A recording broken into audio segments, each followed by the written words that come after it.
ছোট পর্দার জনপ্রিয় অভিনেত্রী তাসনুভা তিশা সম্প্রতি এক সাক্ষাৎকারে নিজের ক্যারিয়ার, কাজের অভিজ্ঞতা এবং অডিশন নিয়ে ভয়ের কথা খোলামেলাভাবে তুলে ধরেছেন।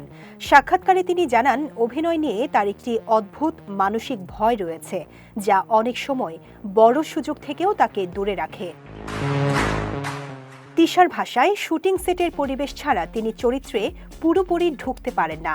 লাইট, ক্যামেরা আর সহশিল্পীদের উপস্থিতি তাকে অভিনয়ে স্বাচ্ছন্দ্য দেয়। সে কারণেই অডিশনের সময় তিনি ভীষণ নার্ভাস হয়ে পড়েন। তিনি বলেন, আমি তো আসলে কখনো অভিনয় শিখিনি।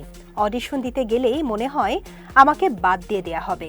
তাই একটি সিনেমার মিটিংয়ে বলেছিলাম, অডিশন ছাড়া নিতে পারেন তো নিতে পারেন।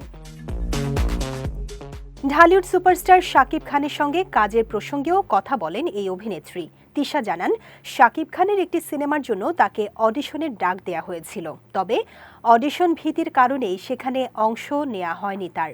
শুটিং সেটে সবার সঙ্গে বন্ধুত্বপূর্ণ সম্পর্ক তৈরি না হলে কাজ করতে তার অস্বস্তি হয় বলেও জানান তিনি। কাজের ব্যস্ততা নিয়ে তিশা বলেন, বর্তমানে নাটক ও মিউজিক ভিডিওতেই বেশি সময় দিচ্ছেন। ফেব্রুয়ারিতে শুরু হতে পারে এমন একটি বড় প্রজেক্ট নিয়েও আলোচনা চলছে, তবে প্রজেক্টের গোপনীয়তার কারণে এখনই বিস্তারিত জানাতে চাননি এই অভিনেত্রী।